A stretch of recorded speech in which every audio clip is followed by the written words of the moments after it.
Au cours de la semaine dernière, il y a eu quelques développements intéressants qui fusionnent effectivement la guerre entre la Russie et l'Ukraine et la guerre avec l'Iran en un seul conflit.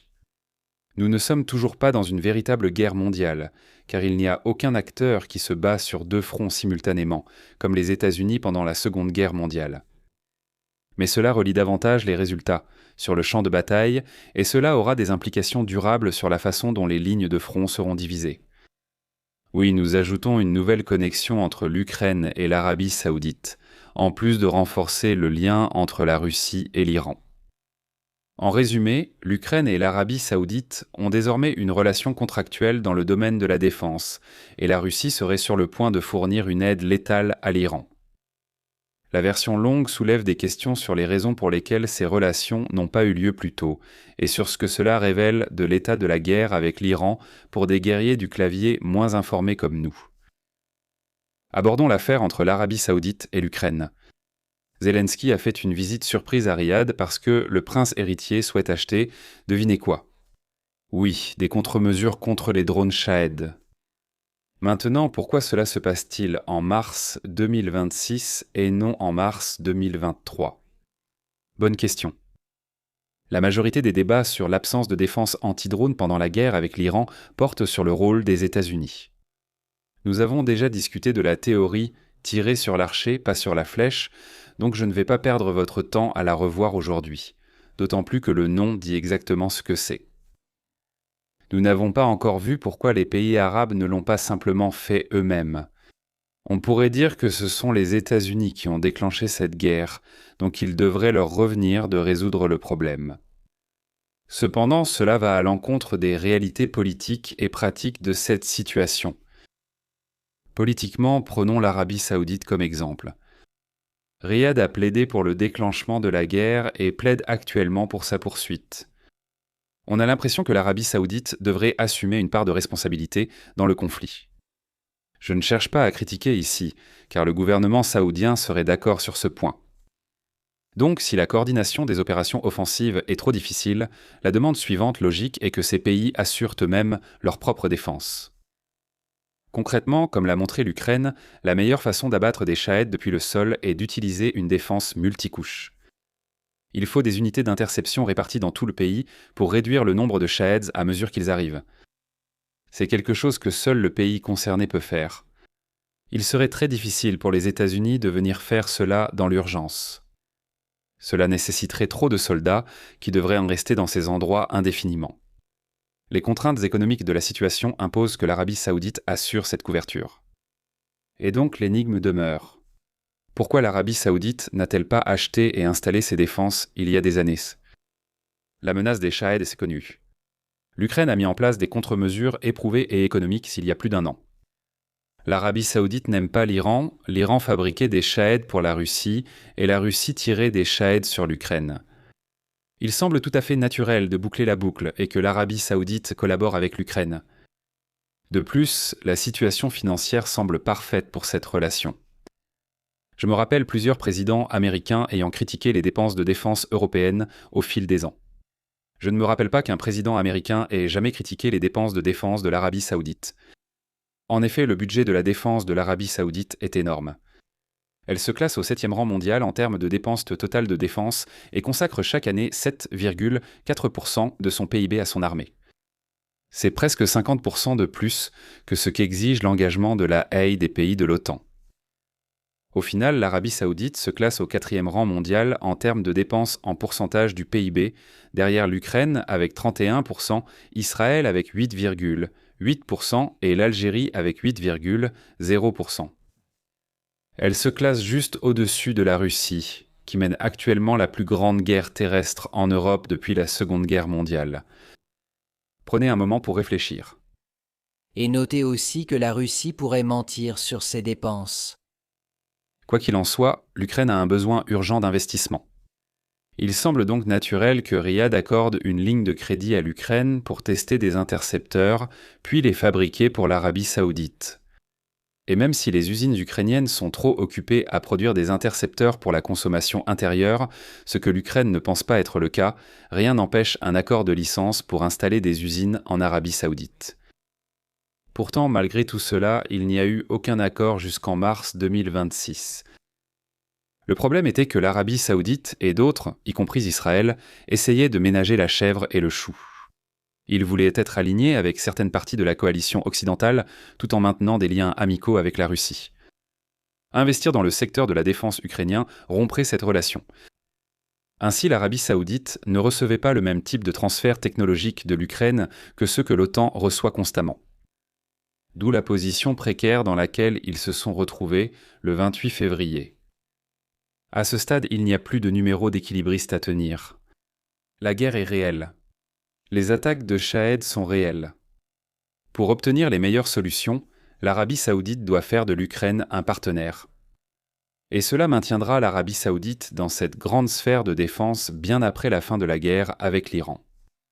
Il est fort probable que la guerre entre la Russie et l'Ukraine se poursuivra après la fin des hostilités actives au Moyen-Orient. L'Arabie saoudite voudra mettre en place un filet de sécurité, disons, d'ici 9 mois, lorsque les hostilités pourraient en reprendre. Pendant ce temps, l'Ukraine acceptera tout investissement possible dans sa défense, ce qui pourrait annoncer son futur rôle auprès des pays de l'OTAN après la guerre. Pour conclure ce point, l'Arabie saoudite et d'autres ont mal calculé en décidant de retarder leur coopération avec l'Ukraine. C'est fréquent en relations internationales. Mais ils se rendent maintenant compte de leur erreur et changent de cap en conséquence. Et s'il n'était pas clair que l'Arabie saoudite avait fait le bon choix en changeant de stratégie, il suffisait de regarder les gros titres du moment. En effet, notre deuxième sujet concerne la Russie qui fournit une aide létale directe à l'Iran. Même si vous trouvez ce développement peu surprenant, les détails révèlent des informations intéressantes. De manière générale, l'aide militaire remplit deux fonctions. L'effet évident est d'améliorer ses performances sur le champ de bataille. L'effet moins évident est de modifier les capacités et les incitations des parties à cesser de se battre, soit par une victoire militaire, soit par un règlement négocié. Ainsi, si nous voulons comprendre les choix de la Russie, nous devons d'abord réfléchir aux objectifs que le Kremlin poursuit. Une caractéristique déterminante du monde en guerre est que la coalition occidentale partage un objectif politique, tandis que la contre-coalition partage des moyens communs pour des fins différentes. L'objectif principal de la Russie est de se placer dans une meilleure position pour atteindre ses propres objectifs politiques, en particulier acquérir plus de territoire et d'influence en Europe de l'Est. Elle ne se préoccupe pas directement de ce qui se passe au Moyen-Orient ou dans le détroit de Taïwan. Indirectement, cela l'intéresse beaucoup, car une coalition occidentale affaiblie facilite la prise de plus de territoire en Ukraine. C'est pourquoi la Chine s'est contentée d'observer et de profiter du spectacle le mois dernier, et dans une moindre mesure ces 4 dernières années. Même si la Russie et l'Iran perdent leurs guerres respectives, il est possible que la Chine en sorte tout de même victorieuse. En revanche, la coalition occidentale réussit ou échoue ensemble. L'implication plus concrète ici est que le Kremlin souhaite que la guerre se poursuive en Iran. Pourquoi ? Cela épuise les stocks américains et alimente des rumeurs sur un possible retrait de la Maison-Blanche de l'initiative Pearl, qui permet au pays d'acheter du matériel américain spécialisé destiné à l'Ukraine. Cela crée des divisions politiques, mine la confiance dans les institutions des États-Unis et réduit la capacité de l'administration à exercer sa puissance militaire à l'étranger.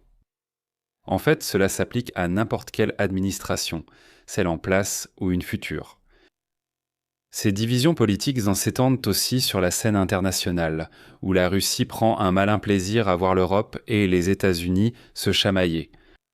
Et cela fait grimper les prix du pétrole, offrant au Kremlin une bouée de sauvetage économique au moment le plus opportun.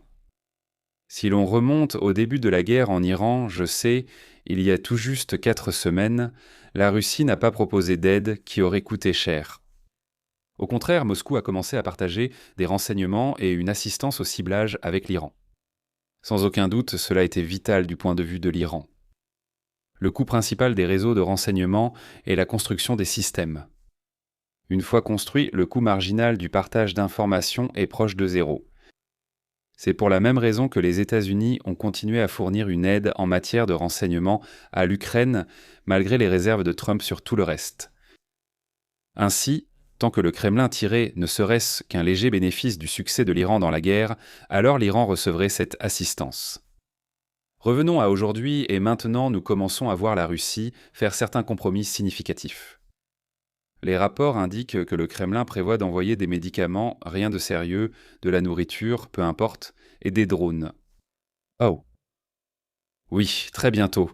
Des armes russes tueront des soldats américains, et probablement beaucoup de membres de la coalition arabe. Encore une fois, l'Arabie saoudite se sent très satisfaite de sa décision de soutenir l'Ukraine ici. Maintenant, nous ne pouvons pas exclure la possibilité que l'Iran produise encore certains composants des drones Shahed qui sortent finalement des usines russes et Téhéran utilise cela pour obtenir un certain soutien de la Russie. Mais j'ai déjà exploré cette possibilité auparavant, alors supposons le contraire et voyons où cela nous mène. Nous devons aussi supposer que les livraisons de drones sont importantes. Sinon, tout cela ne mène à rien. Selon les informations, les sources du gouvernement américain considèrent les livraisons comme significatives. Nous allons donc partir de ce principe pour la suite de la vidéo. De toute évidence, cela représente un coût important pour la Russie. La ligne de front en Ukraine n'est pas figée, mais ces dernières semaines, les échanges territoriaux se sont globalement annulés. Avec l'Ukraine profitant toujours de la coupure de Starlink à certains endroits et la Russie exploitant les problèmes persistants de l'Ukraine ailleurs. Le fait est que ce n'est pas le moment de distribuer des drones à moins de recevoir quelque chose de significatif en retour. Une interprétation des événements ici est que la Russie s'inquiète du fait que les taux de tir de l'Iran ne sont pas très bons. Et il existe un certain risque que les États-Unis puissent bientôt dicter l'issue militaire de la guerre. Nous avons encore évoqué les différentes interprétations possibles de ce chiffre. Il est assez plausible de penser que ce n'est pas une situation terrible pour l'Iran. Mais si Moscou partageait cette même évaluation, il n'est pas clair pourquoi la Russie n'utiliserait pas plutôt les drones donnés contre l'Ukraine.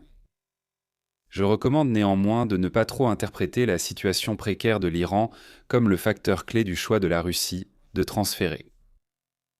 En fait, c'est le retour marginal sur investissement qui compte. Et oui, le fait que l'Iran soit désespéré pourrait générer un rendement marginal important. Mais il est également possible que Moscou estime que la situation est bonne pour l'Iran, mais qu'elle pourrait devenir excellente avec seulement une aide modeste. Cela se heurte cependant au problème que la Russie veut avant tout faire durer la guerre.